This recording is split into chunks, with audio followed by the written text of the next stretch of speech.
Okay, now we're ready.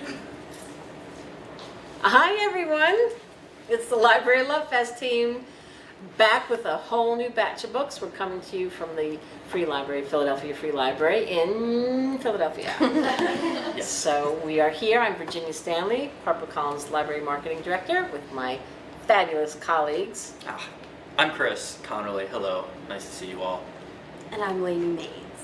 And she's amazing. They're both amazing. Also amazing. And we have this wonderful group of librarians who have taken time out to come and sit and listen to us. So we're going to get right to it. So the first book that we're going to talk about is Valentine. Valentine. So we are picking up where we left off in New Jersey, so you can follow along, all new titles. So this one is Valentine, and I'm so excited about this book. It is a knockout debut by Elizabeth Wetmore.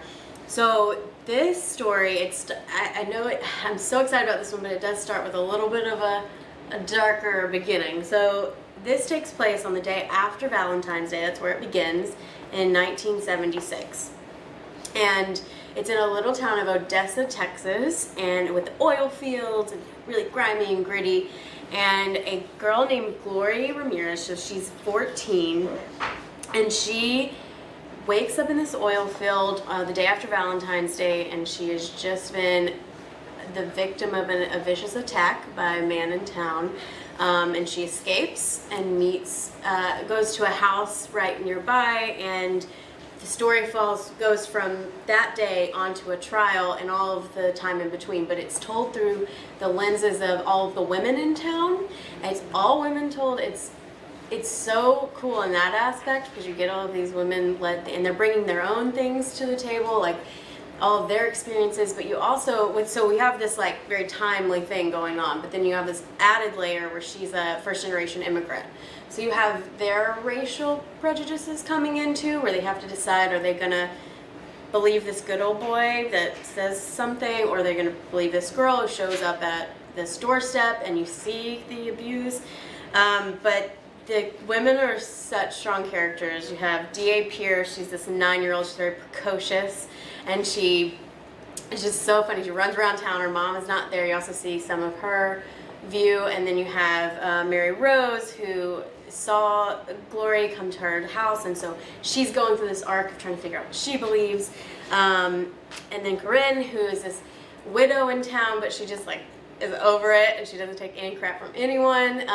But I love this book. Not only does it stay with me, like I think about quotes from it all the time, but what's important to me is it's such strong characters and sense of place. And I always say that it seems like a descendant of Flannery O'Connor. Like, it's just so strong, and you know those characters and you know what's going on with them, and so beautiful. But I love just seeing all of the different women's perspectives and how we treat victims and how we share our experiences in that way.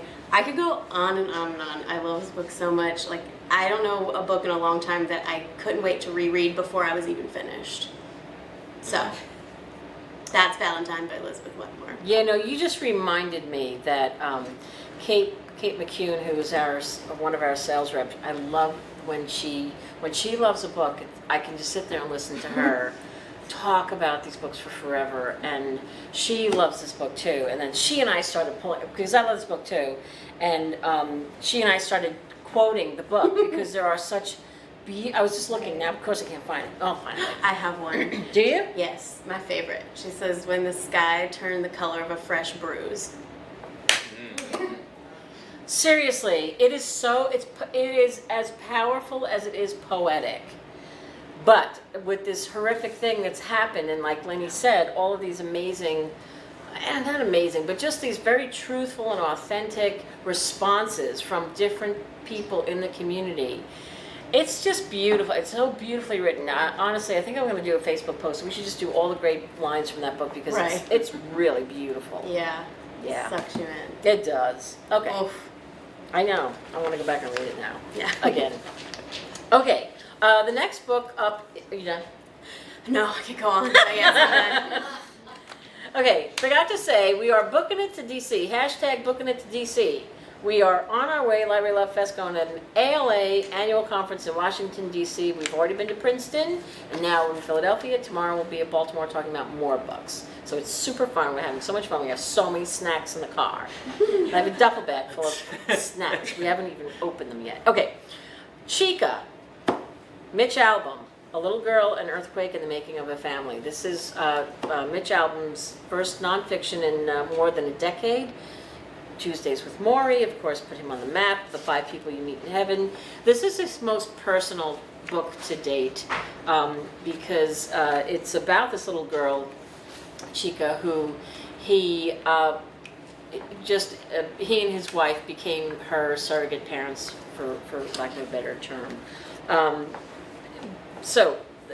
Mitch and his wife established an orphanage in Haiti, in Port-au-Prince, called the Have Faith Haiti Orphanage. And they have no children of their own, but they established this orphanage, and they have, a staff that works there, and they go back and forth. Mitch and his wife go back all the time. And in 2010, 3 days before the earthquake that destroyed Haiti, this little girl, Chica, was born. And she spent her very young life in extreme poverty. And then her mother became pregnant and died giving birth to a little boy, her baby brother. And so Chica was brought to this orphanage. And when I was reading about this experience and this child, Mitch talks about, kids that come in all the time, and they're kind of shell-shocked because they have nothing and nobody, and they go there and they're very withdrawn. A lot of them, not all of them, but a lot of them are very, sort of shy. And then here's this Chica, who's this cherub, and he's just so smitten with her. And anyway, she stays there and she charms everybody with her. She's just an adorable little thing. And he gets a phone call. I think she's about 5 years old, and they're telling Mitch that there's something wrong with her. Sick, and they can't seem to cure her. The doctors, it's not a lot of great medical care, and so it looks dire. I'm not really sure what's happening, and so he brings her back to the States, thinking that he could get her the care that she needs and address whatever these issues are, and send her back home, back to Port-au-Prince. Unfortunately, that's not how this turns out. They take her to a lot of different facilities and doctors, and they give her the best care that they can, but unfortunately, it's not enough. This is the story of his life with his wife and this child, and how they love her and they form this family, and what she does for them as much as what they do for her. It's powerful, it's moving. As they say, it's the book that's closest to his heart. And I would say that this book is for all caregivers, for anybody who's, grandparents, parents, anybody who's caring for children. This will strike a chord. And he is just so eloquent and emotionally available in his writing. And so this is their story. This is Chica, A Little Girl, An Earthquake, and the Making of a Family by Mitch Albom, and that comes out in October. On sale November 5th. Speaking of family, I have a multi-generational kind of family epic saga to tell you about, Africaville by Jeffrey Coleman. So Africaville is based on a true real-life place, Africaville, which was originally settled by freed slaves following the Revolutionary War in the 1700s. And a very unique place, again, full of formerly enslaved people who are now, forming a new tight-knit community, but also kind of smack dab in a very, white, population surrounding them. And this follows 3 generations of a single family, the Sebolds, Kath Ella, her son Omar, and then her grandson Warner. And Kath Ella is a woman, her family were some of the original settlers of Africaville, and she has learned how to basically exist peacefully in this community by essentially fitting in, not standing out. The nail that sticks out gets hammered down, as they say, and she is taking that to heart, and so she lives a very peaceful life devoid of conflict. But her son Omar, this story basically spans from the 1930s to the 1980s. So we start with Kat Ella in the 30s. Again, she's beginning to establish a family. She wants to have a very peaceful life, settle in. Whereas her son Omar now in the 60s, he's coming of age, and he's not a fan of that lifestyle. He's not a fan of trying to suppress who he is or avoid any conflict. He wants to express himself and be the truest person he can be. In the 1960s, which is obviously, as far as like social upheaval, this is a very tumultuous time in history, but it's also a time of self-discovery, and he is swept up into that, and he decides to leave this community, which is this community that his family's only ever really known. And he sets off. His journey takes him down south through America, and he sees some of the most tumultuous social upheavals of the time in his travels. And he also has a son, and he traces that son's life now the 1980s. So it's a really fascinating look at this family, and obviously the racial tension at play, and what is community, what is your sense of place and self, how do you establish that, and also really I think interesting look at just small towns, which inevitably you look at small towns, whatever their makeup, how the demographics shift over time. The young want to move out, they want to leave, and how does that fabric of that community change over the scope of time. So this is a really fascinating debut. It's kind of epic in scope, but it is this intimate family story that really gives it weight. Jeffrey's a really interesting guy. He served, let's see here, in the United States Marine Corps. He went to the United States Naval Academy, Harvard, Columbia. Some of his writing has been published in numerous literary outlets. So we're really thrilled by this debut. Just a really successful, I think, heartfelt, important novel. And hope you'll check it out. It's coming in December. So, Christmas present to yourself.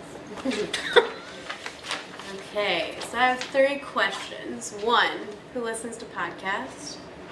Okay. Wow. 2, who listens to our podcast, the Library Love Fest podcast? Okay, so One now you person. know about it. You know about it, and you can go find it. Everyone on Facebook Live, too. One person from HarperCollins. Well, at least that's good. It would be You're bad. going to buy him an ice cream. We plant in the audience. Yeah. 3, does anyone know Dan Carlin's Hardcore History?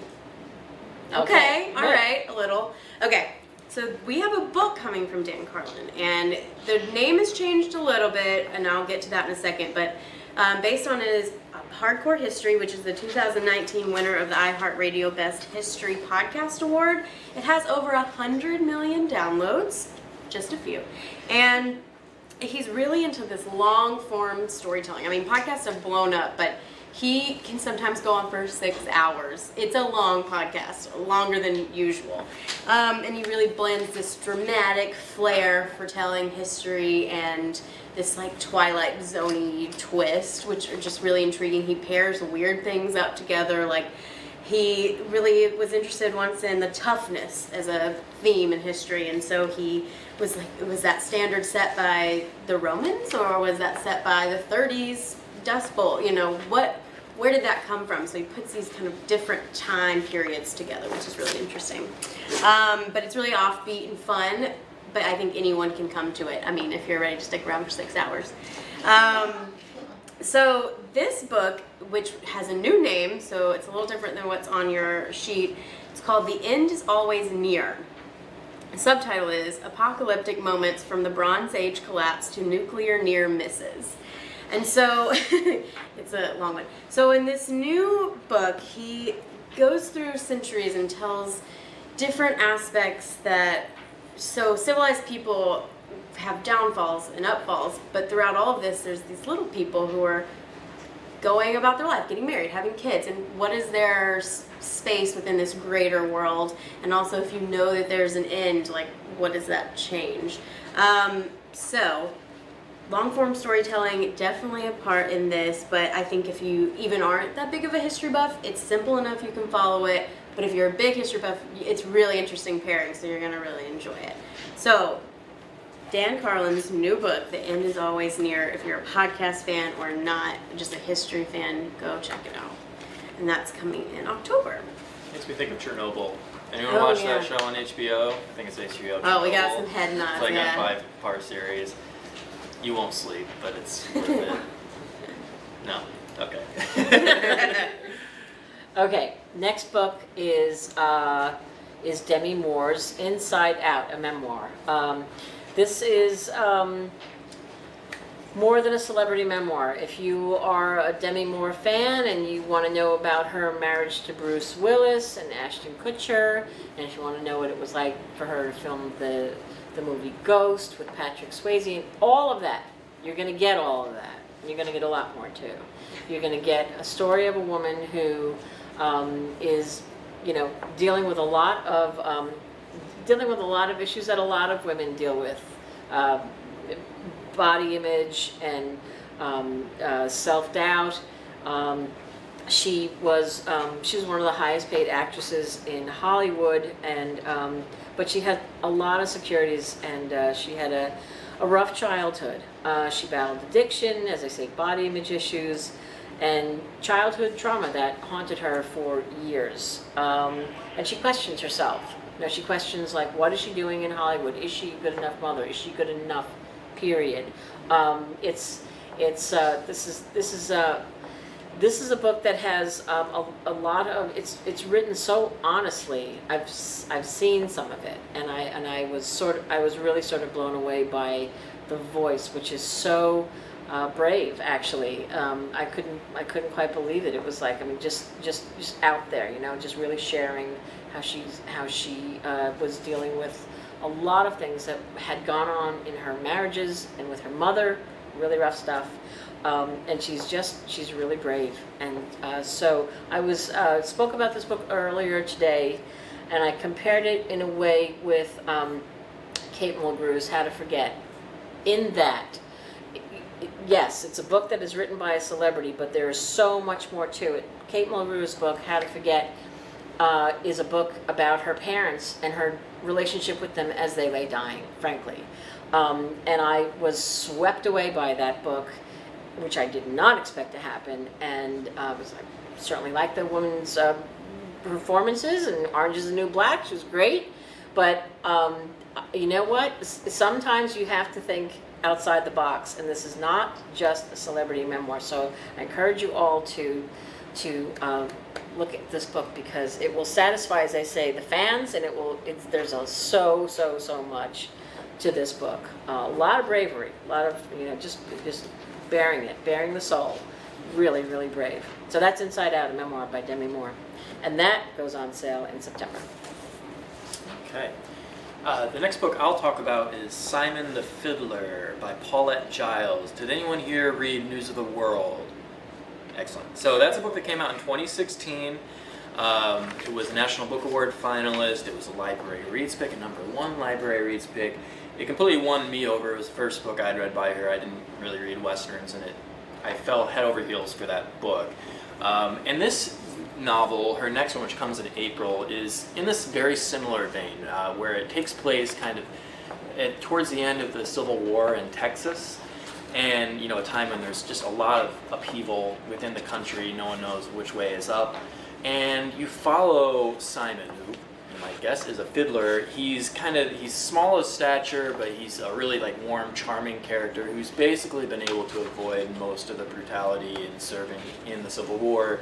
But at the tail end of it, he's conscripted and is now part of this kind of roaming band, like a roaming band for the army, and he performs, and it's not the hardest job in the world, but it takes him all over Texas, and his path crosses with basically this indentured worker, this young Irish woman who is serving a family for the North, and their paths cross briefly. They fall in love, but then, with a time as crazy as this, that those paths diverge almost immediately following that. And so the story is basically like a love story, and also just a really kind of riveting historical Western novel about these two trying to find each other again when, all the odds are against them. I can't stress enough how good Paulette is as a writer. It's a warm novel, but she's not overly sentimental. It's just beautiful writing, really immersive historical details. but it will like pull at your heartstrings at the same time. So I highly, highly, highly recommend you go check out News of the World. It's a pretty small book, but critically lauded, and just it's actually going to be a movie starring Tom Hanks as one of the central characters. If that doesn't sell you on it, just know Chris Connolly highly, highly, highly recommends it. Honestly, one of my favorite books I've ever read. So, and then you'll be psyched for her next book coming in April, Simon the Fiddler. Highly recommend. Okay, and then is this 1, 2, 3, 4, 5, 6? Is it me again? Am I taking this Been there home? the last yet. All right, so for all you Facebook Live viewers, thank you so much for joining us. I have one more book to talk about before we sign off, and it's just us and the librarians in the room. So the last book is The Night Watchman by Louise Erdrich. So her last book, I believe, came out last year, Future Home of the Living God, which is kind of like dystopian. This is a return to La Rose, the Roundhouse territory, where it takes place mainly in the 1950s, and it's based on Louise's own grandfather's story. If you're unfamiliar with her, most of her novels take place kind of like North Midwest, like Minnesota, Dakotas, and follows basically stories of Native American peoples and the family dynamics they're in, and also the pressures of the outside world, as so much of their way of life is disrupted. But it's very focused in on the characters who she writes with. You'll love the characters in her books. And this basically follows the story of various people in this community in the Dakotas who are facing social upheaval. The factory that they're working at is coming kind of under target. Now the government, the 1950s, this is when the government's looking at the deals they made with the native peoples, and they're starting to pull back on these things they promised they would never pull back on, but hey, this is the story. But again, it's told through this cast of characters who are written with a lot of warmth and love as you trace their plight and how they survive in this ever-changing world. Louise also writes with like a really like spiritual bent, and it's not like cloying, it's just like very significant. You read her and you'll be like struck by just these significant passages that are unlike anything you've ever read. It's Louise Erdrich. She's beloved and deservingly so. I absolutely love her novels, and this is going to be a big deal for us. And I think it's on sale April. It's winter 2020, and it's escaping me because I don't have my title sheet, but it is winter 2020, I believe April. So yeah, please let me know if you have any questions on it. That's The Night Watchman.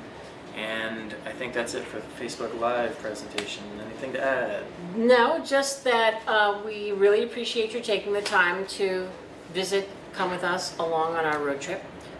Tomorrow we will be coming to you live from Baltimore County at 2 o'clock with new titles. So please come back, and everybody else in the room needs to stay. Doors are locked. Doors are locked. Booking it to DC. Hashtag booking it to DC with the number 2. Booking it Because to we're cool DC like because that. we're so cool. We're so And we hope to see some of you at ALA. So thanks so much for checking in, and we'll see you tomorrow, hopefully in Baltimore. Bye. Bye. Sayonara.